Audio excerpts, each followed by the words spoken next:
Hello. Hello. Hello. कैसे हैं? जय हिंद दोस्तों, स्वागत है आप सभी का आपके अपने परिवार में। कैसे हैं आप लोग, बताइए। बढ़िया हैं, मज़े में हैं। चलिए, बहुत बढ़िया बात है, बहुत शानदार बात है। उम्मीद करते हैं आप मज़े में होंगे, कोई दिक्कत की बात नहीं होगी, बाल बच्चे भी सब सुखी होंगे, ठीक है। चलिए, बहुत बढ़िया बात है। तो कह रहे हैं बच्चे आज कौन सा टॉपिक लाइव पढ़ाएंगे। तो मालिक हमारे देखिए, सिंपल इंटरेस्ट के बाद में आपको पढ़ना होता है इंस्टॉलमेंट। और इंस्टॉलमेंट में कुल मिलाकर के 30 सवाल हैं। और ये 30 सवाल मैं कोशिश करूंगा यहाँ पर कि 2 क्लासेस में आपकी ख़त्म हो जाए। ठीक है, तो थोड़ी सी इंस्टॉलमेंट के बारे में हम चीज़ें बताते हैं। ठीक है, तो सबसे पहले समझो मेरे भाई, इंस्टॉलमेंट क्या होता है। देखो, कोई भी चीज़ जब आप लेते हैं, मान लीजिए यहाँ पर कि इस समय इच्छा आपकी जाग गई यहाँ पर कि हम जो है फ्रिज लेना चाहते हैं। लेकिन आपके पास में इतना पैसा नहीं है कि आप फ्रिज को एक ही बार में जा कर के खरीद पाएँ। लेकिन इच्छा शक्ति बहुत बड़ी है, आप फ्रिज लेना चाहते हैं, आप खरीदना चाहते हैं, उसका इस्तेमाल करना चाहते हैं। तो ऐसे केस में मेरे भाई क्या होता है कि जो ये कंपनी लोग हैं ना, और मतलब आप देखोगे भारत के विकास में या यूं कहें तो पूरे विश्व के विकास में इंस्टॉलमेंट का एक बहुत बड़ा योगदान रहा है। कैसे रहा है, अगर आप दिल्ली में देखें, जब मैं पहली बार 2014 में दिल्ली आया था, तो मैंने यहाँ पर ये देखा कि एक छोटा दुकानदार जो है, जो रिचार्ज का काम करता था, कूपन बेचता था उस टाइम पर, वो भी गाड़ी रखे हुए है। ठीक है, एक मोमोज वाला मेरे भाई यहाँ पर, वो भी गाड़ी रखे हुए हैं। कौन सी गाड़ी? सबके पास में स्विफ्ट है, स्विफ्ट डिज़ायर, स्विफ्ट डिज़ायर। तो हमने यार जानने की कोशिश की कि इनके पास में गाड़ी कैसे आ गया। हमारे बिहार में इतने लोग हैं, इतना पैसा कुछ कुछ लोगों के पास में है, लेकिन वो गाड़ी नहीं रखते हैं, ये कैसे रख लिए। तो पता चला यहाँ पर कि दिल्ली में गाड़ी लेना बहुत आसान है। अगर आपके जेब में 40,000 या 50,000 रुपये भी हैं, तो भी आप 10,000, 10 लाख या 15 लाख की गाड़ी आप खरीद के लेके आ सकते हो। कैसे लेकर के आ सकते हो? तो ईएमआई के आधार पे आप मेरे भाई गाड़ी में 50,000 का डाउन पेमेंट करवाइए, बाकी की आप ईएमआई बनवा लीजिए। दुकान से अपना कमाते रहिए और अपना ईएमआई भरते रहिए। तो मेरे लिए वो पहली बार बहुत नई बात थी। मैंने कहा इससे तो बहुत अच्छी बात हो जाएगी। मानो जैसे किसी के पास में कोई रोजगार नहीं है, तो वो क्या करेगा, 50,000 रुपये हैं उसके पास में, उसके आधार पर जाएगा, एक ऑटो खरीदेगा, सीएनजी ऑटो खरीद लिया उसने, दिन भर वो मेरे भाई काम करेगा, मेहनत करेगा, और पैसे आएंगे तो महीने में अपना ईएमआई भरेगा। परिवार भी खुश, वो भी खुश, बैंक भी खुश। ठीक है, इसमें 3 लोगों का फ़ायदा होता है। इसमें सबसे पहला मेरे भाई फ़ायदा होता है उस व्यक्ति का, ठीक है, जो ये खरीद रहा है, क्योंकि उस समय तत्कालीन प्रभाव में उसकी अपनी इच्छा का पूर्ति हो रहा है। ठीक है, वो चाह रहा था कि मेरे जो खर्चे हैं वो मेरे पूरे हो जाएं, मुझे कहीं पर किसी के आगे हाथ जोड़ने की ज़रूरत ना पड़े, कोई और काम ना करना पड़े, तो मेरे भाई वो हो जाता है। दूसरा, अगर मानो जो ईएमआई के लिए लोन देता है जैसे बैंक, तो बैंक को फ़ायदा क्या होता है, बैंक को ब्याज के रूप में मेरे भाई और पैसे मिल जाते हैं। अगर बैंक पैसा नहीं देगा किसी को, उसको ब्याज नहीं मिलेगा, तो उसका अपना मुनाफा नहीं होगा। ठीक है। तीसरा, गवर्नमेंट को भी बेनिफिट हो रहा होता है। तो ये ईएमआई की स्कीम बहुत तेज़ी में भारत में फैली। और पहले बड़े बड़े प्रोडक्ट्स के ऊपर में ईएमआई रहता था, लेकिन अब ऐसा है कि छोटे छोटे प्रोडक्ट्स के ऊपर में भी मेरे भाई यहाँ पर ईएमआई लग चुका है। अगर आप देखोगे सही तरीके से तो आप देखना, आज के समय अगर आप फ्लिपकार्ट में मोबाइल भी खरीदते हो ना, तो मेरे भाई मोबाइल भी आपको ईएमआई पे मिल जाता है। तो जो व्यक्ति यहाँ 10,000 का मोबाइल सोचता था खरीदने का, वो 30,000, 40,000 का मोबाइल खरीद लेता है, और बाद में बाकी पैसे को वो पार्ट पेमेंट में चुका देता है। ठीक है, तो ये सर ईएमआई का ओवरऑल बेनिफिट होता है। अब आपके मन में ये सवाल होता है कि जो हम ईएमआई लेते हैं, वो साधारण ब्याज पर है कि वो चक्रवृद्धि ब्याज पर है। तो ईएमआई दोनों तरह की होती है। ठीक है, मेरे भाई जो जनरली ईएमआई कैलकुलेटर्स होते हैं वो अलग होते हैं, वो इनमें से दोनों में किसी पर भी डिपेंडेंट नहीं होते हैं। ठीक है, और किसी भी चीज़ का अगर आपको ईएमआई कैलकुलेट करना हो, तो आज के समय इंटरनेट पर सब कुछ अवेलेबल है। जैसे अभी मुझे एक छोटा सा फ्लैट लेना था, ठीक है, तो उसके लिए मैंने कहा जी बैंक वालों को 10 लाख रुपए का आप हमको लोन दे दीजिए। तो बैंक वालों ने हमें 10 लाख रुपए का मेरे भाई लोन कहा कि ठीक है हम दे देंगे, बट वो एक X% के रेट पर उन्होंने कहा जी इतने पे देंगे हम, और ईएमआई भी उन्होंने अलग अलग बनाई। फिर काफ़ी सारी बातें वो समझाने लगे। अब मुझे कैसे पता चले कि बैंक मेरा फ़ायदा चाह रहा है, मेरे को नुकसान दे रहा है, मुझे लूट रहा है, मुझे क्या कर रहा है। तो फिर मैंने अपने सीए से पूछा जी ऐसा ऐसा बात है। उसने कहा एक काम करो सर, आज के बाद में आपको कोई भी यहाँ पर जो है ईएमआई के बारे में कहेगा ना, क्योंकि अलग अलग बैंक वाले आते हैं, अलग अलग अपना रेट बताते हैं, तो आप गूगल पर जाना, और गूगल पर काफ़ी सारे ईएमआई कैलकुलेटर उपलब्ध हैं। ठीक है। और आप यहाँ पर कुछ मत करना, ईएमआई कैलकुलेटर खाली यहाँ टाइप करना, आपको बहुत सारे आ जाएंगे। जैसे ग्रो है, आप जानते हो, आप इनमें भी इन्वेस्ट करते हो, ठीक है। ईएमआई कैलकुलेटर डॉट नेट है। एचडीएफसी ने भी अपना ईएमआई जो है होम लोन के लिए, अब जैसे मैं होम ही लोन ले रहा था तो होम लोन में एचडीएफसी वाला ईएमआई वाला है। अब देखो, जैसे मानो यहाँ पर लोन अमाउंट कितना है, यहाँ मैंने मान लो एक यहाँ दे सैकड़ा, हज़ार, 10,000, लाख, 10 लाख, 25 लाख रुपए। कितने सालों के लिए मैं सोच रहा हूँ, तो मैंने 20 सालों का कहा था कि मैं 20 सालों में इतने पैसे दे पाऊंगा, 25 लाख रुपए तो अभी नहीं है। उन्होंने कहा जी रेट यहाँ पर 8.5 का लगेगा, 8.5 का उन्होंने कहा था, 8.5 का रेट लगेगा। तो अब देखो यहाँ पर सपोज करो 8.5 का, ठीक है। हम इसे टाइप भी कर सकते हैं ना। कुछ कर रहे हो क्या आप? मत करना कुछ, ठीक है। हाँ, ये 8.51 मान लेते हैं मेरे भाई यहाँ पर। और 8.51 में अगर आप देखोगे तो साइड में पूरा पूरा मेरे भाई यहाँ पर कैलकुलेट होकर के आ गया है। आप देखते जाओ यहाँ पर होम लोन ईएमआई कैलकुलेटर में कि मंथली होम लोन ईएमआई हर महीना मुझे कितना रुपया देना होगा, 21,711 रुपये का। प्रिंसिपल मेरा कितना है, तो 25 लाख का है। इसके ऊपर में जो इंटरेस्ट अमाउंट जो बनेगा, मतलब ब्याज मिला करके जो बनेगा, वो बनेगा 27,10,738। अब मैंने पैसा कितना लिया था बैंक से, सर आप देखिए पैसा मैंने कितना लिया था, 25 लाख, और बैंक को मुझे देना कितना है। बैंक का क्या फ़ायदा हुआ, मैंने बैंक को 27 लाख रुपए देने हैं, तो बैंक का फ़ायदा क्या हुआ कि 2,10,738 रुपये उसने मेरे से कमाए। कितने सालों में कमाए? 20 साल में। अब 20 साल में कोई मेरे से 2 लाख रुपया कमा रहा है, बहुत ज़्यादा कमा लिया उसने, बोलो, बहुत ज़्यादा कमा लिया। तो लोगों को देने में इसमें कोई नुकसान नहीं है, कहीं पर कोई मेरे भाई यहाँ पर लॉस नहीं है यहाँ पर कि हाँ भैया बहुत ज़्यादा जो है दिक्कत हो जाएगा, नहीं है। कहीं नहीं सैकड़ा, 25,10,738 है। ये कैसा हो गया भाई? इंटरेस्ट अमाउंट नहीं, नहीं, ये नहीं, ये थोड़ा सा गड़बड़ है क्या? इसको चेंज किया जाए? नहीं, वो तो अलग है। अच्छा, बदल रहा है, कुछ तो गड़बड़ है भाई।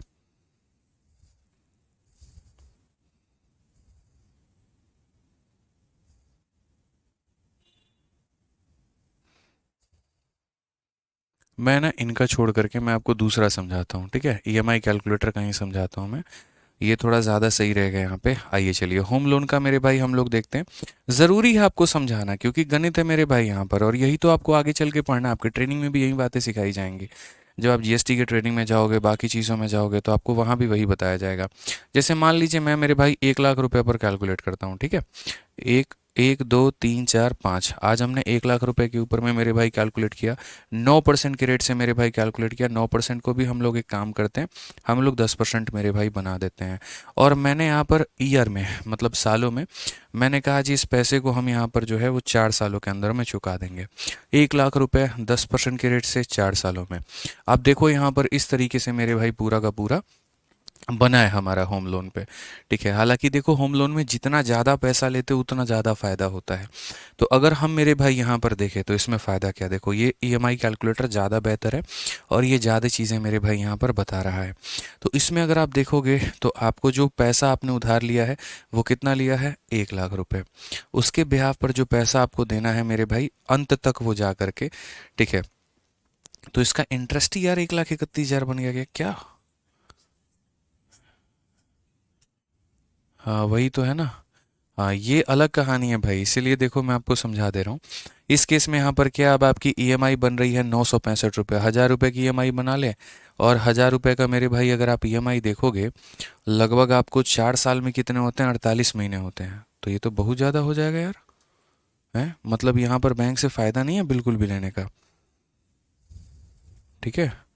अगर हम देखें ना, ये पता नहीं यार, प्रिंसिपल हमारा है, इंटरेस्ट हमारा इतना है, शुरू में यही होता है, पूरा पैसा लगता है। 2024 में इतने का है, ईएमआईज बढ़ते जाती हैं। छोड़ो यार, आपको ये बहुत कॉम्प्लेक्स लगेगा मेरे को समझाना। मतलब अलग ही ईएमआई का फॉर्मूला होता है, ये ईएमआई का मेरे भाई पूरा फॉर्मूला हो रहा होता है, यही हम फॉर्मूला हमको आपको पढ़ाना है। मतलब बड़ा मुश्किल हो जाएगा यार ये समझाना, कैसे समझाएं। 2025 में हमने साल वाल कुछ लिया है ना, गलत लिया आई थिंक। 4 साल के जगह पर अगर हम 4 महीना कैलकुलेट करें, अच्छा रेट भी तो 10% है भाई, 10% के रेट पे ले रहे हो तो बहुत ज़्यादा ले रहे हो ना। 10% के रेट पे अगर आप मान लीजिए लेते हैं, ये भी तो देखिए, ठीक है, अब सही है। बहुत बढ़िया बात है मेरे भाई यहाँ पर। अब आप थोड़ी सी चीज़ों को समझ लीजिए, अब मुझे आपको समझाना बहुत आसान होगा। अब यहाँ पर समझ लीजिए, बिल्कुल फ्रॉड नहीं है, सब सही है, कोई दिक्कत की बात नहीं है। अब आप आ जाइए, मान लीजिए कि आप 1 लाख रुपए किसी से लेते हैं, 5% के रेट पर लेते हैं, 4 सालों के लिए लेते हैं, देखिए। तो उसके बाद में मेरे भाई आपको जो पेमेंट करना पड़ेगा वो total payment principal plus amount के साथ में 1,10,541 रुपये होंगे। और इसमें जो आपका ब्याज बन करके आएगा वो 10,000 के करीब में आएगा। जो लोन की ईएमआई मेरे भाई यहाँ पर होगी, ये मंथ में है ना, ठीक है। तो लोन की अगर हम ईएमआई की मेरे भाई बात करें तो 2,303 रुपये की आपकी लगभग ईएमआई बनेगी, ठीक है। क्योंकि आपको कितने महीने में मेरे भाई देना है, तो 4 साल में 48, मतलब 48 महीने हो गए, 48 का दोगुना 96 यानी 1 लाख के करीब में चला जाएगा। देखो, जितना ज़्यादा लोन का रेट मतलब इंटरेस्ट होता है मेरे भाई, उतना ज़्यादा का ईएमआई बनता है।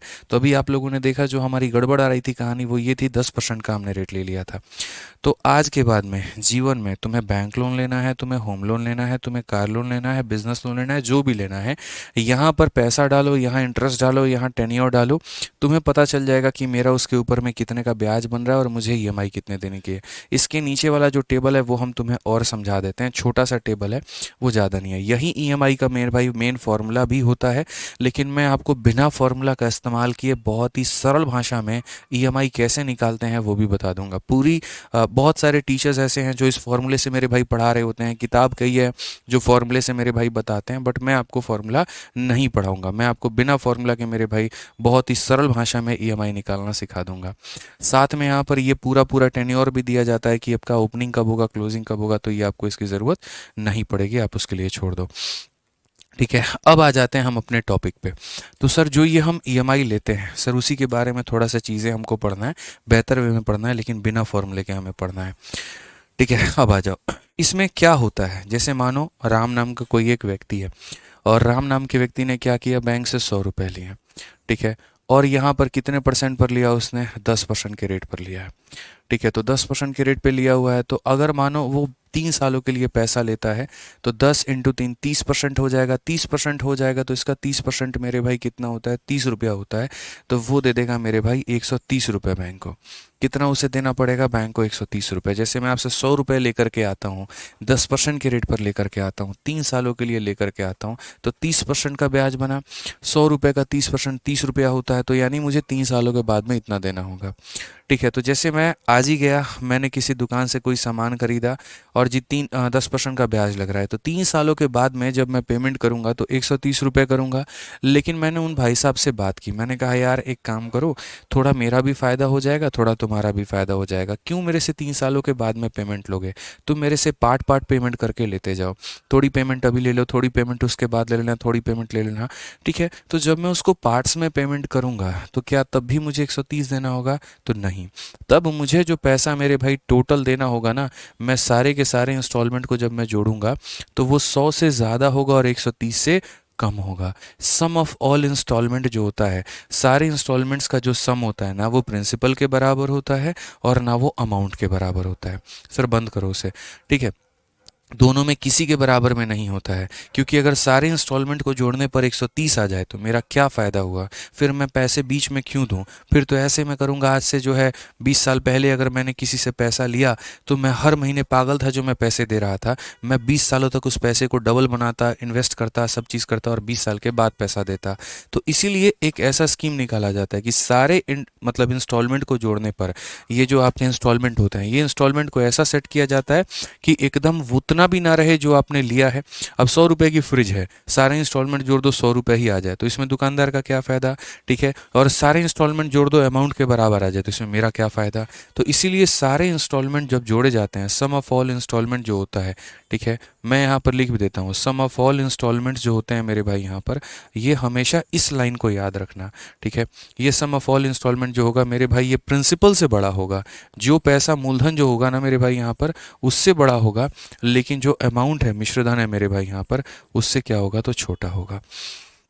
इसीलिए कभी भी जीवन में सारे इंस्टॉलमेंट को जोड़ करके अमाउंट के बराबर चेक करने की कोशिश मत करना कि अरे सर 100 रुपए के 4 इंस्टॉलमेंट बने तो 400 के बराबर में क्यों नहीं आ रहा है। ऐसा नहीं होता है, कभी नहीं होता है। ठीक है, अब क्या होता है मैं आपको बताता हूँ। जैसे मान लीजिए इस वाले सवाल को देखिए, क्वेश्चन नंबर 1। ठीक है, जो एक ईएमआई वाला फॉर्मूला था उससे भी बन सकता है, बट मैं इसको थोड़ा सरल भाषा में समझाऊंगा। इस क्वेश्चन में मेरे भाई यहाँ पर कहा गया कि 1380 रुपये का भुगतान 4 वर्षों के बाद करना है। यदि प्रत्येक किस्त पर 10% साधारण ब्याज वाली 4 समान किस्तों की आवश्यकता है तो प्रत्येक किस्त का मूल्य कितना होगा।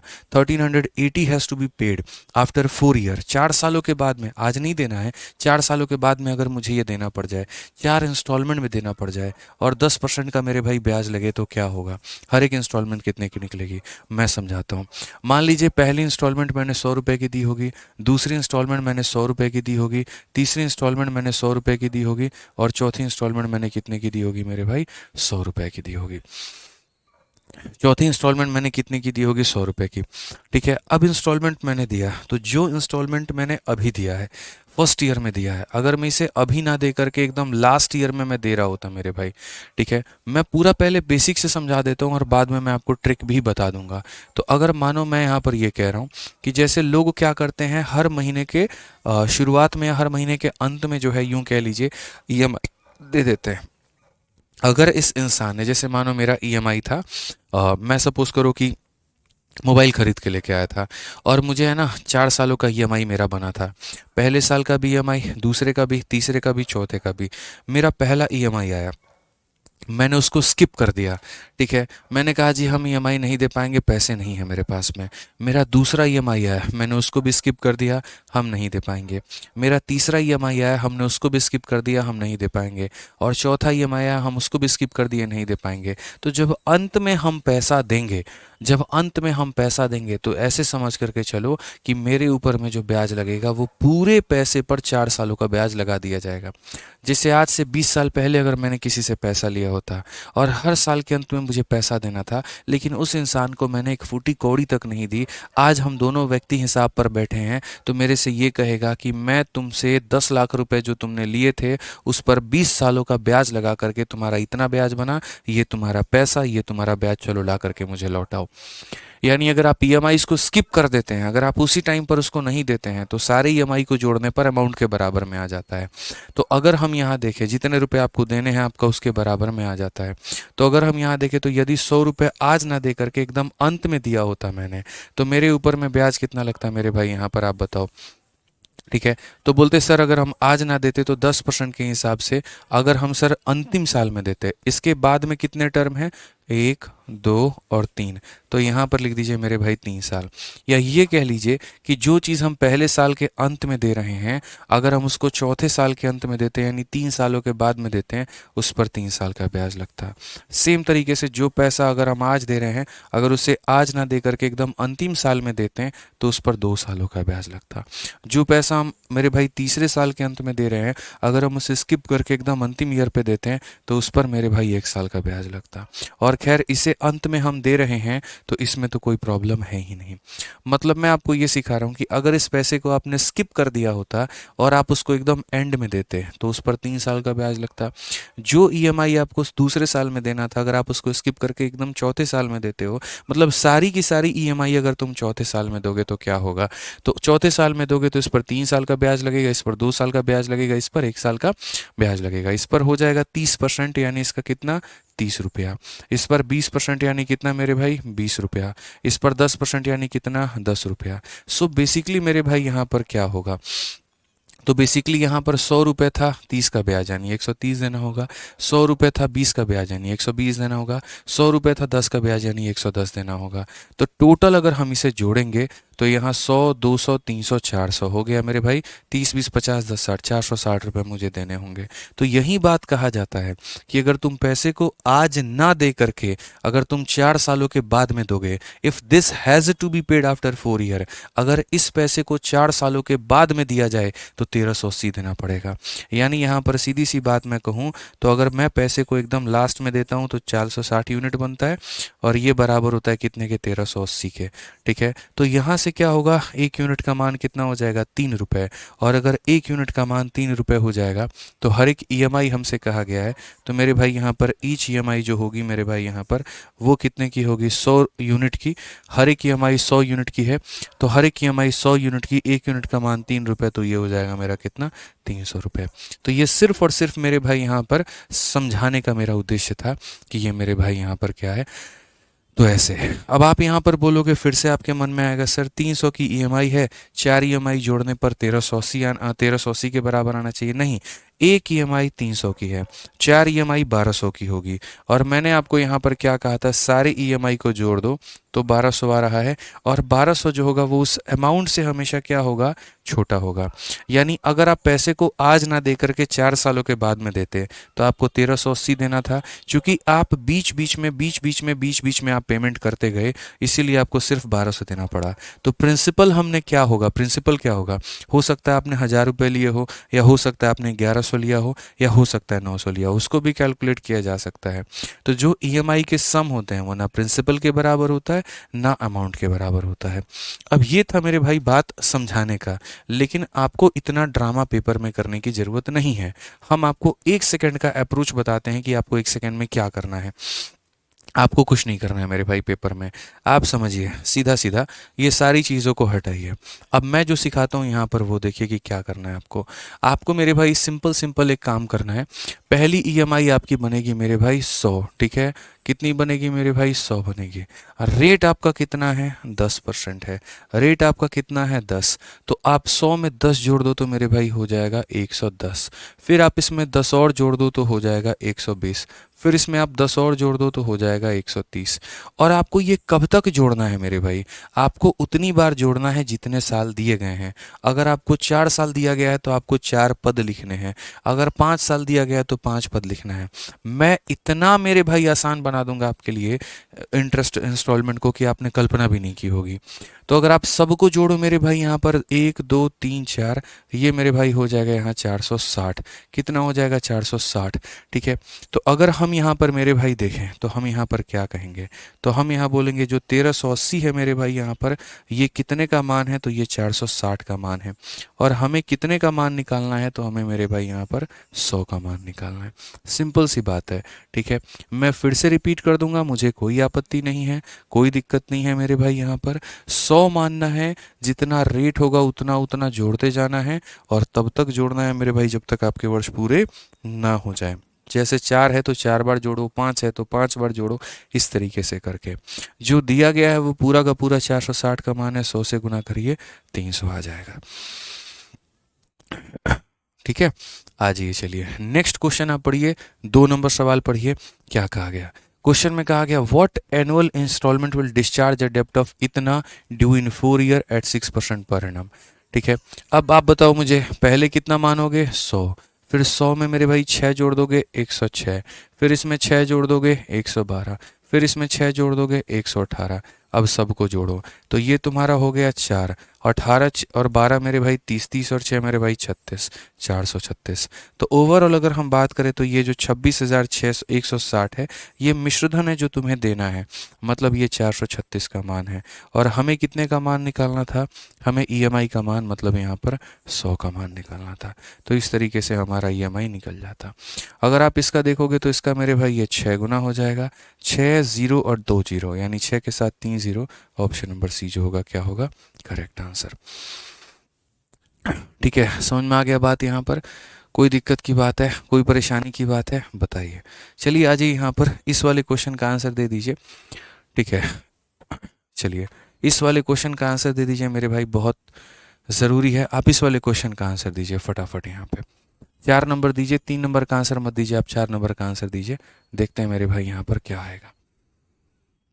मज़ा आ गया ना, इसमें थोड़ा सा परिवर्तन है, ध्यान रखिएगा, थोड़ा सा परिवर्तन है, ठीक है। इसमें मेरे भाई इंस्टॉलमेंट दे दिया गया है और आपसे अमाउंट पूछा है। पीछे के क्वेश्चन में अमाउंट दे दिया गया था, इंस्टॉलमेंट पूछा था, और इसमें इंस्टॉलमेंट दे दिया गया, अमाउंट पूछा है। बताइए क्या होगा।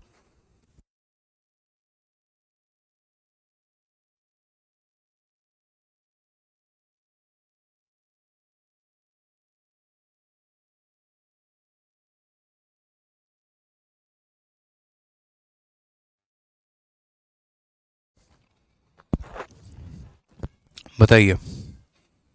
बहुत बढ़िया। मेघा का आंसर आ चुका है, 1100 बता रही है, नैतिक भी 1100 बता रहे हैं। देखो मेरे भाई, ईएमआई तो हमें खुद से 100 यूनिट मानना है, ठीक है।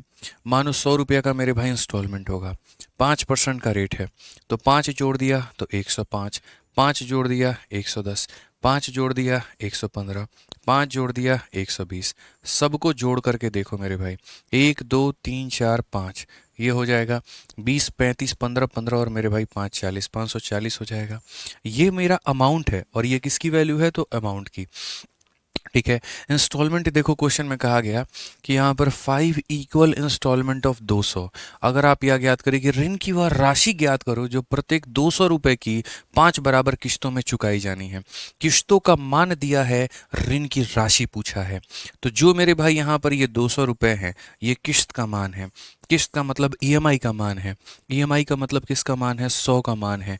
और हमसे अमाउंट पूछा है, अमाउंट का मतलब 540 का मान पूछा है। समझ में आ गया बात। यहाँ पर किसका मान पूछा है मेरे भाई, ठीक है। 20 30, अच्छा सॉरी 550 आएगा, माफ़ करना यहाँ पे, ये 550 आएगा। कितना आएगा, 550। 20 30 40 और मेरे भाई 50, तो 550 का मान पूछा है। तो यहाँ जो दिया गया है वो 100 का मान है, जो पूछा गया है वो 550 का मान है। अगर हम देखेंगे तो 550 का डबल हमारे सामने 1100 होता है। कौन सा ऑप्शन है, option number B for Baahubali. कौन सा ऑप्शन है, option number B for Baahubali, ठीक है। आज ये चलिए मेरे भाई यहाँ पर अब इसी में क्वेश्चन नंबर 3 देखते हैं, कितने लोग इसको बना पाते हैं। तनिक कैलकुलेटिव है, ज़्यादा नहीं है, परेशान नहीं होना है। बहुत ज़्यादा कैलकुलेटिव नहीं है मेरे भाई, यहाँ पर आप इसको बना सकते हैं, बना करके दिखाइए यहाँ पे, ठीक है। बहुत बढ़िया। चलिए बताइए। कहा गया 12.25 वार्षिक साधारण ब्याज की दर पर 3 वर्षों में दे। 3 वर्षों के बाद अगर तुम देते हो तो इतना देना पड़ेगा, ठीक है। तो इतने रुपए के ऋण का भुगतान करने के लिए वार्षिक किस्त जो होगी वो हमारी कितनी होगी। वार्षिक जो किस्त होगी वो मेरे भाई कितनी होगी। नोट, किस्तों का भुगतान पहले वर्ष, दूसरे वर्ष और तीसरे वर्ष के अंत में किया जाना है। सर 100 का मान वो एक समझ में नहीं आया, ठीक है भैया, अब हमको नहीं समझ में आया तुम पूछ क्या रहे हो यहाँ पे। सर 100 का जो मान है वो 1 साल का ईएमआई है क्या, बिल्कुल नीरज चौहान वही ईएमआई है, ठीक है। आइए, तो आप यहाँ पर कहेंगे सर मैंने कोई पैसा ईएमआई पर लिया है, या मान लीजिए कोई वस्तु ली है ईएमआई पे, मुझे उसको लौटाना है। तो मैं ऐसे मान करके चलता हूँ कि सर 100 रुपये मेरी ईएमआई होगी, ठीक है। उसके बाद में यहाँ पर देखो, यदि उस पैसे को मैं अभी नहीं देता, 1 सालों के बाद में देता, तो उस पर 1 साल का ब्याज लगता 112.25। खाली आप जोड़ते जाओ ना, बुद्धि कम लगाओ, जोड़ते जाओ। 112 पॉइंट मेरे भाई 25, फिर इसमें 112.25 और जोड़ो, तो यहाँ 12 जोड़ेंगे 24 हो जाएगा, और 25 जोड़ेंगे तो 50 हो जाएगा। फिर यहाँ पर कैसा तक करना है, 3 सालों तक, कि इतने रुपए की वार्षिक साधारण ब्याज के दर पर 3 वर्षों में दे रुपये इतना का ऋण का भुगतान करने के लिए किस्त कितनी होगी। तो 100 मान लिया जाता है, जो रेट है वो जोड़ा जाता है, फिर जो रेट है वो जोड़ा जाता है, और तब तक जोड़ा जाता है जब तक आपके साल पूरे ना हो जाए। ये हमारा हो जाएगा 75, ये हमारा हो जाएगा 6, ये हो जाएगा 3, ये हो जाएगा 3, ठीक है। अगर हम देखें तो 9,429 ये वो पैसा है जो मुझे देना है, यानी ये कितने का मान है मेरे भाई, तो ये हमारा इसका मान है 336.75 का मान है। और मुझे अगर ईएमआई कैलकुलेट करना है तो इसका मतलब मुझे कितने का मान कैलकुलेट करना होगा, तो मेरे भाई 100 का मान। इस तरीके से हम ईएमआई मेरे भाई निकाल पाएंगे और समझ पाएंगे। अगर आप देखेंगे तो बोलेंगे सर दशमलव हटाने से यहाँ पर आपके 2 जीरो आ जाएंगे। 25 से अगर आप काटेंगे तो 25 से एक बार में, 86 है तो 25 से 3 बार में 75 हो जाएगा। 117 है तो मेरे भाई 4 बार में, ठीक है, और फिर 7 बार में। 25 से अगर हम काटेंगे तो इतनी बार में। ये मेरे भाई इसका कितना गुना आपको लग रहा है, तो 7 गुना नहीं लग रहा है। 7 7 ज़ा 49, 7 चौके 28 और 4 मेरे भाई 32, ठीक है। 9 तिरके 27, 7 तिरके 21 और 3 24, बिल्कुल मेरे भाई इसका 7 गुना यहाँ पे। तो अगर हम देखेंगे तो इसका कितना गुना बोलेंगे, 7 गुना। तो 7 इंटू मेरे भाई यहाँ पर कितना हो जाएगा, ठीक है। यहाँ पर ये गायब हो गया ना, 7 चौके 28 मेरे भाई, यहाँ 4 था। तो आप यहाँ कहोगे सर 7 इंटू 4 28 इंटू 100 मेरे भाई 2800 हमारा हो जाएगा। पूर्ण रूप से कौन सा आंसर होगा, ऑप्शन नंबर ए आंसर होगा। ठीक है, प्रिंसिपल कैसे निकालेंगे? इसमें प्रिंसिपल निकालने की नीड नहीं होती है। ठीक है, प्रिंसिपल की ज़रूरत इसमें मेरे भाई यहाँ पर नहीं पड़ता है। ठीक है, ईएमआई आपको हमेशा जो पेपर में दिया जाता है वो अमाउंट होता है। और अगर हम बात करें मेरे भाई यहाँ पर, तो आपसे जो पूछा जाता है वो ईएमआई पूछा जाता है। अगर आपको प्रिंसिपल निकालने की इच्छा है, मैं आपको वो भी बता सकता हूँ, लेकिन वो अपने आप में बहुत ही जटिल काम है, बहुत ही मुश्किल काम है। और उसको हम अभी ना बता करके, जब मेरे भाई यहाँ पर लास्ट होगा, जैसे कल का लास्ट हो या परसों अगर ये एंड करे, जब भी ये टॉपिक हमारा एंड करे, तो मेरे भाई यहाँ पर तब हम एंड में आपको बताएंगे, ताकि जो बच्चे सीखने वाले हैं उनका फ़ायदा हो जाए, और जिन्हें सीखने का शौक़ नहीं है, नहीं जानना है, वो मेरे भाई वहाँ पर स्किप कर दें। अभी बीच में बताएंगे, खिचड़ी बन जाएगी यहाँ पे, और उसका कोई फ़ायदा अपना है नहीं। ठीक है, आ जाओ चलो। तो नियम ईएमआई वाले में क्या करना होता है? ज़्यादा बुद्धि लगाओगे नुकसान पाओगे। ठीक है, तुमको थ्योरी हम कितना भी समझा ले, बुद्धि में नहीं जाने वाला। इसीलिए बस इतना जान लो, ईएमआई वाले क्वेश्चन में या सिंपल इंटरेस्ट के ईएमआई में 100 मान करके रेट बना करके जोड़ जाड़ करके निकालना होता है। अपनी बुद्धि लगाओगे तो पिट जाओगे, मत करो वहाँ पे। ठीक है, अब आ जाओ 5 नंबर सवाल में। देखो मेरे भाई क्या कहा गया, व्हाट हाफ ईयरली पेमेंट, कितने का पेमेंट करना है? हाफ ईयरली का पेमेंट करना है। विल डिस्चार्ज अ डेप्ट of 4200 in 1 year at 10% per annum. ठीक है, अब देखो पहली बार ऐसा क्वेश्चन आपके सामने आया है जहां पर हाफ ईयरली जैसा कंसेप्ट है। ठीक है, हाफ ईयरली हो गया, क्वार्टरली हो गया, 6 मंथली हो गया, 5 मंथली हो गया। अब हम आपको इस तरह के सवाल देंगे। ठीक है, ये सवाल क्या कहते हैं? तो इस सवाल का मतलब यहाँ पर ये होता है कि जैसे दो तरह की स्थिति होती है। पहली स्थिति ये होती है कि आप अपने हर एक ईएमआई को मेरे भाई वर्ष के अंत में भरते हैं। ठीक है, दूसरी स्थिति ये होती है कि मैंने आपको 6 महीने के अंतराल पर कहा कि आप मेरे भाई यहाँ पर 6 महीने के अंतराल पर मुझे ला करके पैसे दे देना। तो जैसे 6 महीना होता नहीं है, आप मेरे भाई ब्याज का पैसा ला करके मेरे हाथों में पकड़ा के चले जाते हैं कि सर ये 6 महीना और ये ब्याज रहा, ये आप रख लीजिए। अगर 3-3 महीने के हिसाब से आप ले गए हैं तो हर 3 महीने के अंत में ला करके आप मुझे पैसा दे देंगे। ठीक है, तो इस तरीके से मेरे भाई आप चीज़ों को करते हैं। तो अगर हम देखें यहाँ पर, तो हम यहाँ पर क्या कहेंगे? जब बात ईयरली के अलावा हाफ ईयरली पर आ जाती है, क्वार्टरली पर आ जाती है, या कुछ भी पर आ जाती है, तो आपको ये मान करके चलना है कि जो दिया गया है वो झूठा केस है। वो रेट भी झूठा है, वो टाइम भी झूठा है, वो सब कुछ झूठा है। मुझे अपना खुद का कैलकुलेट करना है। तो आप यहाँ पर क्या करोगे? अपना खुद का रेट कैलकुलेट करोगे। सेम चीज़ यहाँ पर सिंपल में भी बता रहे हैं, सेम कंपाउंड में भी बताएंगे। ये जो 20% है ना मेरे भाई यहाँ पर, ये किसका रेट है आपको पता है? ये पर एनम का रेट है। किसका रेट है? पर एनम का रेट है। पर एनम का मतलब मेरे भाई ये 12 महीनों का रेट है, और हमें जो रेट निकालना है वो हाफ ईयरली का निकालना है। तो 12 महीनों का रेट है तो 12 से भाग करो, हाफ ईयरली निकालना है तो 6 से गुना करो, 7 मंथली निकालना है 7 से गुना करो, 8 मंथली निकालना है 8 से गुना करो, 9 महीना निकालना है 9 से गुना करो, जितना भी निकालना है उससे गुना करो। तो पहले आप अपना रेट निकाल के लेके आओ। तो अगर आप अपना रेट निकालोगे तो आप बोलोगे गुरुजी जो हमारा रेट है ना, वो रेट हमारा 10% का है।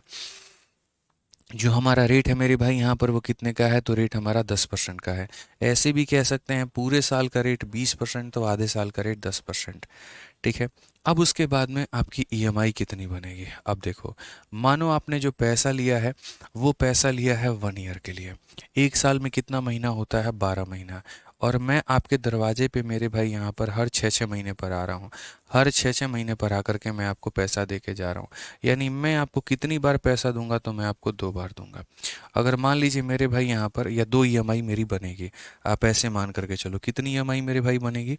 तो 2 ईएमआई मेरी बनेगी, एक 6 महीने के अंत में, एक साल के अंत में।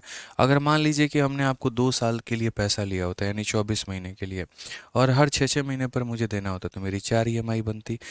ठीक है, तो ये बातें हमें समझने की आवश्यकता है। तो पहली बात मेरे भाई यहाँ पर क्या है?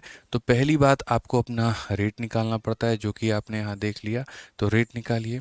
और दूसरा आप अपना ईएमआई निकालिए। जब आपके पास में रेट और ईएमआई की संख्या आ जाती है तो आपको पता ही है क्या करना है। 100 मानना है।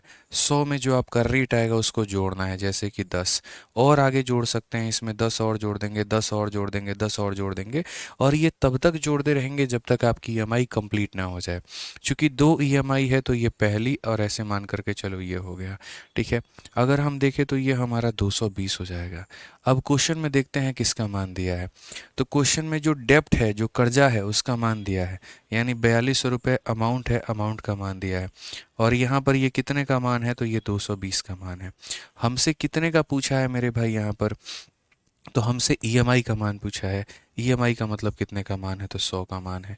तो अगर हम देखें मेरे भाई यहाँ पर, ठीक है, 100 में मेरे भाई 10 जोड़ दिया, कितना हो गया, 210 हो गया है भगवान, 210 हो गया ना मेरे भाई यहाँ पे। ठीक है, तुम लोगों को समझाने के चक्कर में कैसा कैसा गलती होता है हमसे।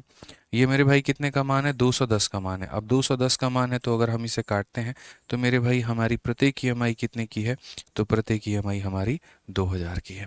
तो पहले हम यहाँ पर क्या करते हैं, तो पहले हम अपना रेट कैलकुलेट करते हैं, फिर उसके बाद में ईएमआई कैलकुलेट करते हैं। दोनों चीज़ें हो जाती हैं, रेट भी हो गया, ईएमआई भी हो गया। 100 मानेंगे, 100 में 10 जोड़ेंगे, 110 हो जाएगा, दोनों हमारा 210 हो गया। जो उधार लिए हैं वो 210 का मान है, और जो पता करना है वो 100 का मान है। ठीक है, आइए चलिए इसका आंसर मेरे भाई दे करके बताइए अब। ठीक है, ये वाला क्वेश्चन अब आप देखिए यहाँ पर क्वार्टरली है। जिस तरीके से मैंने आपको हाफ ईयरली पढ़ाया है ना, वैसे ही यहाँ पर ये क्वार्टरली का कंसेप्ट है। क्वार्टरली का मतलब होता है हर 3-3 महीना। ठीक है, तो देखते हैं कितने लोग इसका आंसर मेरे भाई यहाँ पर दे पाते हैं। जल्दी से बताइए, फटाफट यहाँ बताइए। ठीक है,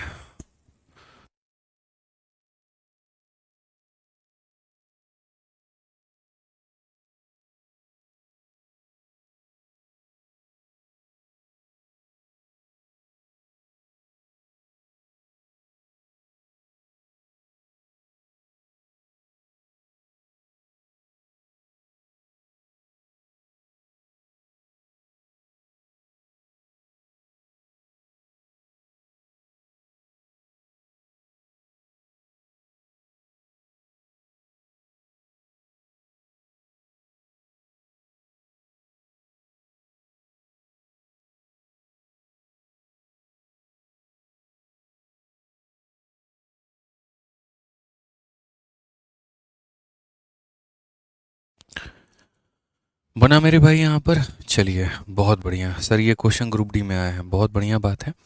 अगर ग्रुप डी में आया है तो अब आप इस सवाल को देखो दोस्त, यहाँ पर क्या कहा गया। तो बोला गया सर यहाँ पर कौन सी तिमाही किश्त यहाँ पर इतने रुपए की ऋण को 1 वर्षों में इतने के दर से चुका देगी। तो सबसे पहला मेरे भाई आपको अपना रेट निकालना होता है। तो अगर आप अपना रेट निकालेंगे तो कहेंगे सर ये 16% जो है ना, पूरे महीने का रेट है, हमको 3 महीने का रेट चाहिए, तो इंटू करेंगे 3। 3 से काटेंगे 4 बार में, 4 से काटेंगे 4 बार में, इसका मतलब रेट आ गया आपका 4% का। ठीक है, फिर यहाँ पर ईएमआई की संख्या अगर आपको निकालनी है कि कितने ईएमआई आपको देने पड़ेंगे, तो आपने जो पैसा मालिक मेरे उधार लिया है वो 1 सालों के लिए। 1 साल में कितना महीना होता है, तो 12 महीना होता है। और आप सामने वाले पार्टी को वादा किए हो कि हम 3-3 महीने पर तुमको जो है ईएमआई दे देंगे, तो हर 3-3 महीने से भाग कर दो, यानी तुम्हारे कितने ईएमआई बने, तो 4 ईएमआई बने। 4% के 4 ईएमआई बने, तो यानी पहली वाली चीज़ को 100 मानोगे, उसमें 4 जोड़ दोगे 104 हो जाएगा, 4 जोड़ दोगे 108 हो जाएगा, 4 जोड़ दोगे 112 हो जाएगा। तब तक मेरे भाई यहाँ पर जोड़ते रहो जब तक मेरे भाई यहाँ पर तुम्हारे नंबर ऑफ़ ईएमआईज कंप्लीट ना हो जाए। अगर आप जोड़ोगे 100, 200, 300, 400, 400 कितना हो गया, 400 मेरे भाई 24 हो गया। कितना हो गया, 424 हो गया। तो अगर हम देखते हैं तो 2120 जो है मेरे भाई यहाँ पर कितने का मान है, तो 424 का मान है। और कितने का मान मेरे भाई पूछा गया है, तो मेरे भाई यहाँ पर व्हाट क्वार्टरली पेमेंट। ठीक है, ये पूछा गया है ईएमआई कितने का होगा, तो ईएमआई मेरे भाई यहाँ पर 100 का होगा।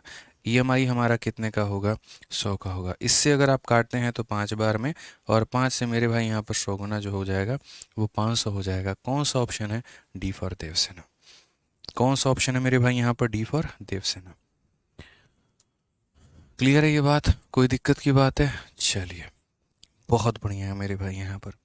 आगे बनाइए। अब यहाँ देखिए, अब यहाँ पर एक क्वेश्चन हम आपको करवाए ईयरली का, फिर हम क्वेश्चन कराए मेरे भाई हाफ मंथली का, फिर हम करवाए क्वार्टरली का, और अब मेरे भाई हम क्वेश्चन करवा रहे हैं 5 मंथली का, क्योंकि हमको यकीन नहीं है एग्जामिनर के ऊपर में, वो किसी भी तरह का क्वेश्चन आपको दे सकता है। तो हम आपको हर तरह के सवाल के लिए प्रिपेयर करके चलेंगे कि बच्चे हमारे कहीं पर भी गलती ना हो, कहीं पर भी वो ना फंसें, कहीं पर कोई भारी मिस्टेक ना करें। ठीक है, सब समझ में आ रहा है? हमारे साथ में पेशेंस रखेंगे ना तो आपको सब समझ में आएगा। ठीक है, पेशेंस बहुत बड़ी बात है, आपको पेशेंस रखना चाहिए। आइए चलिए, बताइए भाई।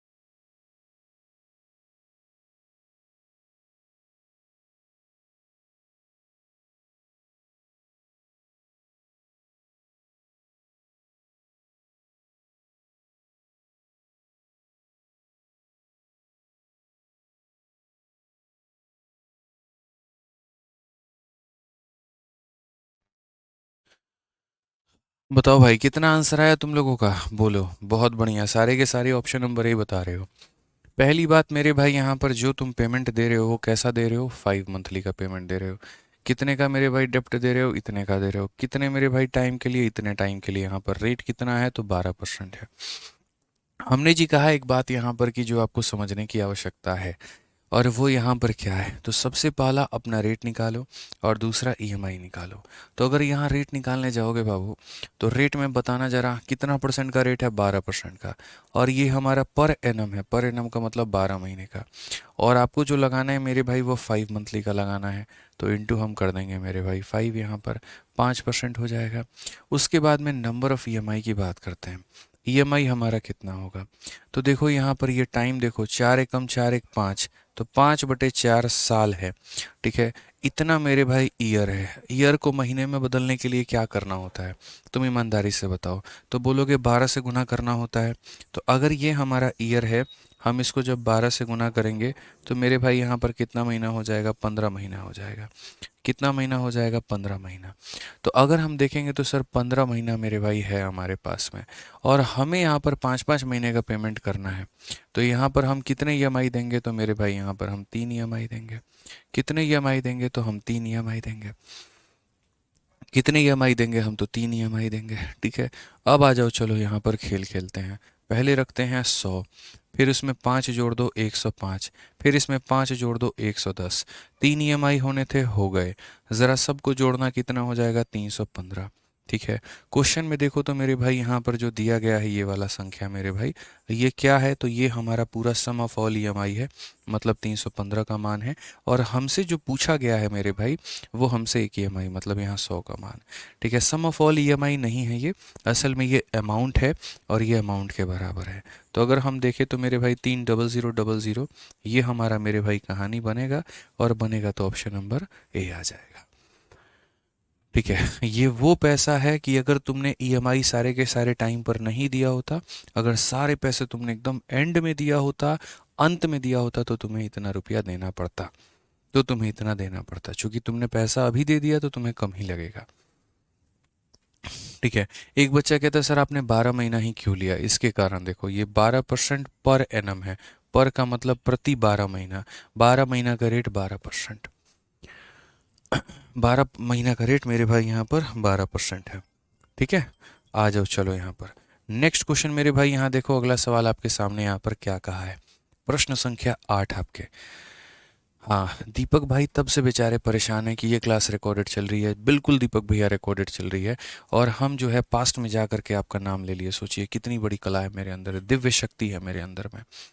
समझ रहे हैं मेरी बात को लेकर के? दिव्य शक्ति आ चुकी है। ठीक है, आइए चलिए। 8 नंबर क्वेश्चन, 7 क्वेश्चंस मैंने आपको करवाए। सातों के सातों में हमने ईएमआई का जो मेरे भाई है वो हमने सेम रखा, कि हर महीने मेरे भाई यहाँ पर जो ईएमआई आप दे रहे थे वो सेम दे रहे थे, 100 रुपये 100 रुपये 100 रुपये 100 रुपये। अब जो ईएमआई हम आपको मेरे भाई चाहते हैं कि आप वो पैसा दो, अब हम चाहते हैं मेरे भाई यहाँ पर कि अब आपके ईएमआई जो बने वो डिफरेंट बने। क्या बने, तो डिफरेंट बने यहाँ पर। तो अब यहाँ पर क्वेश्चन में कहा गया जी, समझिए, 3400 रुपये is payable after 3 year. If it is to be paid in 3 instalment each year, first instalment is 1/3 of the second and 1/4 of the third instalment. ठीक है, कहा गया फर्स्ट इंस्टॉलमेंट इज इतना ऑफ द सेकेंड एंड इतना of the third instalment. ठीक है, तो find each instalment if interest is 10% per annum. बहुत ही प्यारा सवाल, बहुत ही प्यारा सवाल मेरे भाई। ठीक है, याद रखना, मैंने आपको शुरू में क्वेश्चन नंबर 1 में एक चीज़ पढ़ाई थी, और वो मैंने पढ़ाया था मेरे भाई यहाँ पर ये। इसके अकॉर्डिंग मैंने आपको ये बताने की कोशिश की थी कि सर, अगर उन पैसों को तत्काल में ना दे करके अगर आप अंत में देते हो तो मेरे भाई आपके साथ में क्या होगा। तो ये पूरा पूरा स्ट्रक्चर बना था। फिर इसको आसान बनाने के लिए कि जैसे 100 है, 110 है, 120 है, 130 है, तो मैंने कहा जी ये सारी चीज़ें मिटा दो और तुम चुपचाप खाली इसको लिखना सीख जाओ, ये तुम्हारे काम का बात है। ठीक है, ये काम की चीज़ अगर तुम लिख दोगे तो तुम बड़े आसानी से ईएमआई कैलकुलेट कर पाओगे। तुम्हें ये पूरा यहाँ पर जो है पूरा ब्रांच, पूरा पेड़ पौधा, पूरा यहाँ पर ये सारी चीज़ें लिखने की आवश्यकता नहीं है। लेकिन भूलो मत, जड़ तो जड़ होता है, बेसिक तो बेसिक होता है, और ये हमेशा काम आता है। तो अब ये आपको काम आएगा मेरे भाई, यहाँ पर ये क्वेश्चन नंबर जो 8 है ना, ये यहाँ पर काम आएगा। क्या कहा गया, जरा पढ़िए। आपसे कहा गया जी आपने 3400 रुपये लिया है, 3 साल के बाद में आपको ये देना है, आज नहीं देना है, और वो 3 किश्तों में मेरे भाई चुकाना चाहता है। जो पहली किस्त है मेरे भाई, दूसरी किस्त का यहाँ पर 1/3 है, और तीसरी किस्त का मेरे भाई यहाँ पर 1/4 है। ठीक है, ये इतना है मेरे भाई। यहाँ पर अगर हम देखें तो ब्याज का दर 10% है, तो तीनों का राशि ज्ञात करिए। चलो मेरे भाई, ये पहला किस्त है यहाँ पे, ये हमारा दूसरा किस्त है, और ये हमारा मेरे भाई यहाँ पर तीसरा किस्त है। ठीक है मेरे भाई, क्या कहा गया ज़रा पढ़िए। तो कहा गया first instalment is 1/3 of second. ये वाला मेरे भाई यहाँ पर कितना है, तो इसका 1/3 है। ठीक है, उसके बाद में यहाँ पर कहा गया 1/4 ऑफ थर्ड। इसका मेरे भाई यहाँ पर कितना है, तो इसका मेरे भाई 1/4 है। ठीक है, अब इस बात को समझना, हम यहाँ पर कैसे किश्तों को लिखते हैं ज़रा देखो। आप एक बात बताओ, यहाँ पर मान लो कि ये ए नाम का बंदा है, ये बी नाम का बंदा है, और ये सी नाम का बंदा है। ठीक है, अगर मैं कभी भविष्य में यहाँ पर ये बात कहूँ आपसे, समझिएगा कि ये ए नाम का जो बंदा है वो मेरे भाई बी का क्या है, तो डबल है। ठीक है, और ये ए नाम का बंदा मेरे भाई सी का कितना है, 3 गुना है। तो मैंने आपको ये सिखा रखा है कि आपको जो यहाँ पर वैल्यू लेनी है वो ऐसा लेना है कि ये किसी संख्या का डबल भी हो और 3 गुना भी हो। यानी मेरे भाई 2 और 3 का मल्टीपल यानी कितना, 6 होगा। कितना होगा, तो 6 होगा। कितना होगा मेरे भाई यहाँ पर, तो 6 होगा। ठीक है, अब अगर हम बात करते हैं मेरे भाई यहाँ पर, तो जैसे अगर आप देखोगे सर, ऊपर में अगर मल्टीप्लाई हो रहा है ना, तो नीचे में क्या हो जाएगा, तो नीचे में मेरे भाई यहाँ पर डिवाइड हो जाएगा। और 6 को डिवाइड करेंगे 2 से तो कितना आएगा, 3। और जैसे ऊपर में मल्टीप्लाई हो रहा है तो नीचे में भी डिवाइड हो जाएगा, और नीचे में अगर डिवाइड होगा तो मेरे भाई 6 को 3 से डिवाइड करेंगे तो आ जाएगा 2। अब जो चीज़ें आप चाहते थे मेरे भाई यहाँ पर, वो पूरी की पूरी हो गई सत्य। और क्या हो गया मेरे भाई, देखो यहाँ पर 3 का 2 गुना 6 होता है, 2 का 3 गुना 6 होता है, और ये क्लियर हो गया। तो मैं जीवन भर आपको ये बात समझाते आया हूँ कि मेरे भाई ऊपर में अगर मानो मल्टीप्लाई करते हो तो नीचे में क्या हो जाता है, डिवाइड हो जाता है, या यूं कह लीजिए वो साइन बदल जाता है। वो 2 का मेरे भाई 1/2 हो जाता है, और 3 का यहाँ पर 1/3 हो जाता है। आप ऐसा भी कह सकते हैं, आप ऐसा भी कह सकते हैं। ज़रूरी नहीं है कि आप इसको डिवाइड बना करके ही रटें। बस यहाँ पर मेरा इतना कहना है, ऊपर में अगर 2 है तो नीचे में उसका 1/2 हो जाएगा, तो 6 का 1/2 इतना।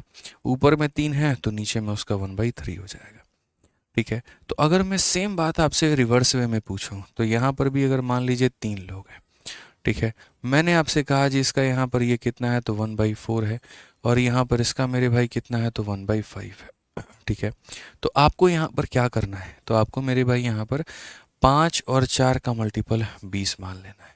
कोई दिक्कत नहीं है मेरे भाई, यहाँ पर कोई परेशानी नहीं है। और ज़रूरी नहीं है कि आप 20 माने ही माने, आप 1 भी मान सकते हैं, आप यहाँ पर 1 भी बना सकते हैं, कोई प्रॉब्लम की बात नहीं, आप यहाँ 1 भी ले सकते हैं।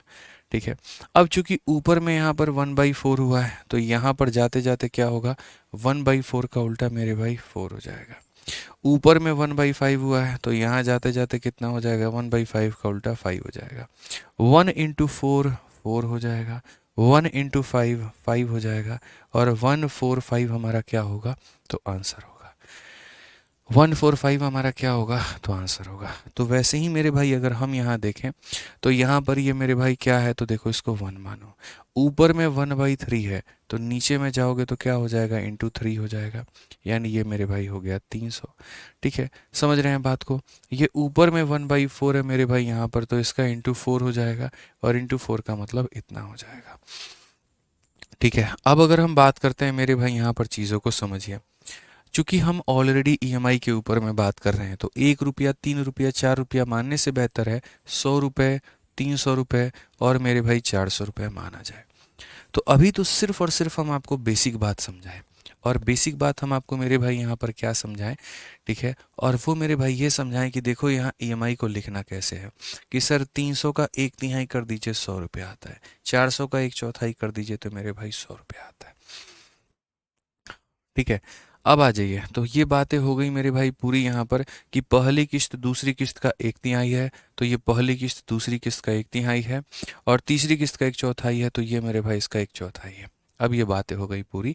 अभी सिर्फ और सिर्फ हमने किस्त लिखा है, अभी तो मैंने मेरे भाई सॉल्व भी नहीं किया है। ठीक है, अब हम लोग आते हैं सॉल्व करने के ऊपर में। ठीक है, सॉल्व में कुछ नहीं करना है, बहुत ही सिंपल स्टेप है, बहुत ही सिंपल स्टेप है। और वो क्या करना होता है, सुनो, मैं आपको ट्रिक बताता हूँ। आप यहाँ से ऐसे लाइन खींचो, ठीक है, आप ये देखो इसके बाद में कितने लोग हैं, 2 लोग हैं, यानी आपको 2 साल तक ब्याज लगेगा, और रेट कितना है मेरे भाई 10% का, तो आपको 10% का ब्याज लगेगा। ठीक है, आप ये देखो इसके बाद में कितना व्यक्ति है, सिर्फ एक व्यक्ति है, तो आप पर 1 साल का ब्याज लगेगा, और कितने के रेट से लगेगा, तो 10% से। क्या इसके बाद भी कोई है, तो बोलोगे नहीं, यानी इसके ऊपर में कोई भी ब्याज नहीं लगेगा, यानी इसके ऊपर में कोई भी ब्याज नहीं लगेगा। आइए चलिए ब्याज की कल्पना करते हैं। ब्याज की कल्पना करते हैं, तो आप मुझे एक बात बताइए, 10% के हिसाब से 2 सालों में कितना ब्याज बनता है, 20%। तो मेरे भाई 20% अगर ब्याज बनता है, तो इस संख्या का 20% कितना होगा, तो 20 रुपया। तो 100 रुपया में 20 रुपया जोड़ दो, यानी कितना आपको देना है, 120 रुपया देना है।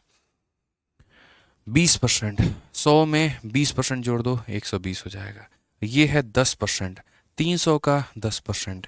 मेरे भाई 300 का 10% निकालना जरा, तो बोलोगे मालिक हमारे 300 का 10% जो होता है वो 30 होता है, इसमें 30 जोड़ दो तो कितना हो जाएगा, 330 हो जाएगा।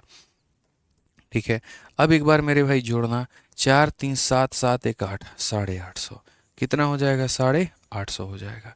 तो क्वेश्चन में अगर हम देखें तो कहा गया 3400 इज पेएबल आफ्टर 3 ईयर। अगर तुम 3 सालों के बाद में दोगे तो तुम्हें 3400 देना पड़ेगा। और मैंने भी वही कहा कि इस ईएमआई को अभी ना दे करके मैं तीसरे साल के अंत में दूंगा तो मेरे ऊपर में 120 रुपया लग जाएगा। इसको अभी ना दे करके तीसरे के अंत में दूंगा तो इतना लग जाएगा, और इसको तो तीसरे के अंत में ही दे रहा हूँ, यानी अगर सारे पैसे को मैंने अंत में दिया तो मेरे हिसाब से 850 यूनिट है। ये यूनिट और वो पैसा दोनों बराबर है, यानी ये जो 3400 है मेरे भाई यहाँ पर वो कितने का मान है, तो वो 850 का मान है। और इंटू हम करेंगे किससे, 100 से, तो हम अपना ईएमआई निकाल पाएंगे। आपके मन के 2 सवाल होंगे और वो मैं दोनों क्लियर करता हूँ। पहली बात यहाँ पर क्या देखो, 400, तो यानी 100 का मान कितना, 400। या आप ऐसे भी कह सकते हो कि सर यहाँ पर ये जो है 850 का ये कितना गुना है, तो ये मेरे भाई 4 गुना है। तो अगर ये 850 का 4 गुना है तो पहली वाली ईएमआई मेरे भाई हो जाएगी 400 की, फिर इसका 4 गुना कर दो तो हो जाएगा 1200 का, फिर इसका 4 गुना कर दो तो हो जाएगा 1600 का। 400, 1200, 1600। अब मैं आपको मेरे भाई यहाँ पर समझाना चाहता हूँ, और वो क्या है जरा वो समझिए। एक एक छोटी छोटी बात आपके मन की अभी हम क्लियर कर देंगे इस सवाल के माध्यम से। ठीक है, और वो यहाँ पर क्या है वो देखिए। तो सबसे पहली बात हम आपको क्लियर करते हैं, और वो क्या है कि सर यहाँ पर हमने किया क्या है, इन लकीरों की आवश्यकता क्यों पड़ी है। ठीक है सर, सही है, ठीक है, ये इन लकीरों की आवश्यकता हमारी यहाँ क्यों पड़ी है।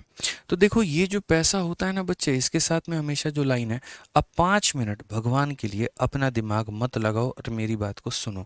ठीक है, तो कहा जाता है ये जो पैसा है तुम्हें अभी नहीं देना है, ये आफ्टर 3 ईयर देना है। इस पैसे को तुम्हें अभी नहीं देना है, आपको 3 साल के बाद में देना है। ये 100 रुपये हैं ईएमआई आपका, पहले साल के अंत में देते हो, और इसको तीसरे साल के अंत में अब देने की बात करता हूँ। मानो यहाँ पर मुझे 100 रुपये आपको देने थे, मैंने अपने जेब में रख लिए हैं, और 2 सालों के बाद में मैं आपको ला करके दूंगा, तो वो 100 रुपया किसका था? तुम्हारा था। उसको रखा किसने? मैंने। तो मुझे उस पर ब्याज देना पड़ेगा कि नहीं देना पड़ेगा? देना पड़ेगा ना। अगर वो 100 रुपये मैं आपको दे चुका होता तो मेरे ऊपर में ब्याज नहीं लगता। मैंने वो 100 रुपये आपको नहीं दिए तो मेरे ऊपर में ब्याज लगेगा। कितने सालों तक लगेगा? तो मुझे उसको पहले साल के अंत में आपको दे देना था, तो वहाँ तक तो कोई दिक्कत नहीं थी। पहले साल के अंत में दे देता तो कोई ब्याज नहीं लगता। पहले के अंत के जगह पर मैं तीसरे के अंत में दे रहा हूँ, यानी कितने साल का ब्याज लगेगा? 2 साल। इसीलिए 10% के हिसाब से 2 साल का ब्याज। 10% के हिसाब से 2 सालों में कितना परसेंट ब्याज बनता है? 20%। तो इसका 20% 20 रुपया हो गया, इसी में जोड़ दो तो यानी इतना देना पड़ेगा। सेकेंड ईयर का ईएमआई था, दूसरे साल के अंत में देना था, 2025 के अंत में देना था। और मैं 25 के अंत में ना दे करके मैं 26 के अंत में देता हूँ, 1 सालों के बाद में देता हूँ। यानी आपके उस पैसे को मैंने अपने जेब में रखा, तो मैंने अपने जेब में रखा तो मेरे ऊपर में उस पर 1 साल का ब्याज लगेगा। 1 साल में कितना परसेंट लगेगा? 10%। तो लोग बेवकूफ़ हैं, वो ये सोच रहे हैं 300 में 10 जोड़ दिया तो 330 क्यों, 310 क्यों आ गया, 310 क्यों नहीं आया? अरे भाई 10% है, और 300 का 10% 30 रुपया होता है, जो गधा आदमी तुमको हम निकाल करके भी दिखाए थे, जो कमेंट बॉक्स में कर रहे हैं कि 310 क्यों नहीं आया। 300 का 10% 30 रुपया होता है, यानी 300 में 30 रुपया का ब्याज, यानी 330 देना पड़ेगा। और ये पैसा तो मैं ऑलरेडी अंतिम ईयर के अंत में ही दे रहा हूँ। जब मैं सबको जोड़ूंगा तो अंतिम साल के अंत में मुझे 850 यूनिट देना होगा। 8.5 यूनिट का मान 3400 है, यानी इसका 4 गुना। 1 यूनिट का मान 4 रुपये, 100 का मान 400, इसका मान इतना और इसका मान इतना। ये ध्यान रखिए यहाँ पे। ईएमआई बराबर होते हैं तो मैं आपको टेबल बनवा करके लिखवा देता हूँ। ईएमआई बराबर नहीं होते हैं, दिक्कतें आती हैं। और इतनी भी बड़ी ये दिक्कत नहीं है जितना तुम लोग हवा मचाए हुए हो। बहुत आसान है, अभी देखो कैसे तुम लोग उड़ा दोगे। सच में मानो मेरे भाई। ये देखो, कहा गया x रुपये 4 साल के बाद देने हैं। इतना रुपया 4 साल के बाद देने हैं, आज नहीं देने। यदि 4 साल के बाद देने हैं, यदि वे 4 किश्तों में चुकाना चाहता है, ताकि सभी किश्तों का अनुपात 1, 2, 3 और 5 हो।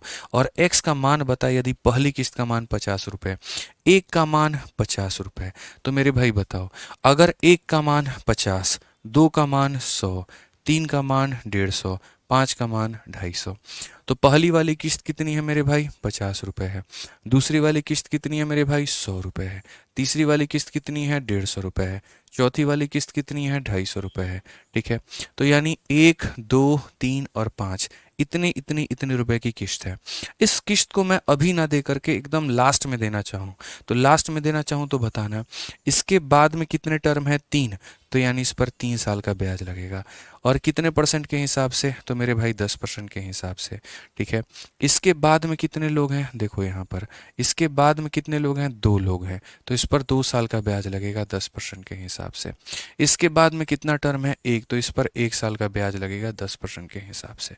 ठीक है, परसेंटेज का कैलकुलेशन थोड़ा ढंग से करना। 30%, और मेरे भाई 50 का 30%, 50 का 30%। अगर नहीं यकीन आता तो ऐसे मेरे भाई निकाल लो, कोई दिक्कत नहीं है। 15 रुपये होता है, तो 50 में 15 रुपया जोड़ दो, 65 हो जाएगा।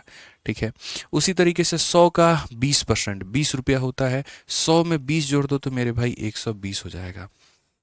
ठीक है, 150 का 10%, 150 का 10% 15 रुपया होता है, इसमें 15 जोड़ दो तो 165 हो जाएगा। ठीक है, अब मेरे भाई यहाँ पर आप मेरे भाई सारे के सारे जोड़ दो कि आपको अंत में अगर ये पैसा देना होता तो कितना? 5 जमा 5 10 रुपया, 6 2 8, 8 6 14, 14 और 5 मेरे भाई 19, 1 20 का 0 2 पास में, और मेरे भाई 4 और 2 कितना? 600, यानी अंत में देना होता तो कितना? 600।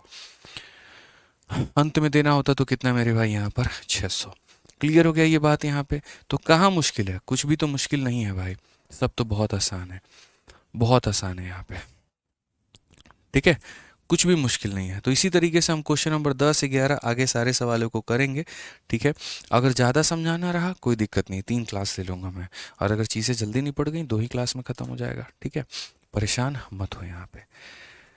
तो हमारी तरफ से मेरे भाई आज के लिए इतना ही था। नीरज चौहान, तुम्हें आजकल बहुत ज़्यादा डाउट होने लगे हैं, शायद तुम बहुत ज़्यादा सोचते हो मेरे भाई यहाँ पर, इसीलिए डाउट तुम्हें इतना होता है। थोड़ा कम सोचा करो, और जब मैं कहता हूँ तो अपनी बुद्धि कम लगाओ, मेरी बातों को ज़्यादा सुनो, तुम्हारे डाउट ऑटोमेटिक ख़त्म हो जाएंगे। ठीक है, क्योंकि जब जो भी बच्चे आप डाउट पूछते हैं ना, वो सारा का सारा हम ऑलरेडी करा चुके होते हैं। जैसे मान लीजिए हमने ये कहा राम आम खाता है, तो आप ये पूछते राम क्या खाता है। तो अगर आप मेरी बातों को सुनेंगे तो आपके आपके सवालों के जवाब मिल जाएंगे। तो सुनने पे फोकस किया करिए, अपने दिमाग लगाने पर नहीं। ठीक है, जब हम पढ़ाते हैं तो मेरे भाई आप उसको अच्छे से समझिए। पूरी क्लास में सबको समझ में आता है, आप ही को डाउट क्यों आता है, कभी सोचिए, कल्पना करिए। ठीक है, तो ध्यान रखिए इस बात का। बाकी मिलते हैं अगली क्लास में, आज के लिए इतना काफ़ी है मुझे लगता है। ठीक है, मस्त रहिए और आनंद लीजिए जीवन का। वाइल्ड फायर सर, धन्यवाद, बहुत बहुत धन्यवाद। ठीक है, शीट मिल जाएगी आपको, आप निश्चिंत रहे, अपलोड हो चुकी है। ठीक है सर, चलिए समझ आ गया, बहुत बहुत धन्यवाद। धन्यवाद भाई, थैंक यू।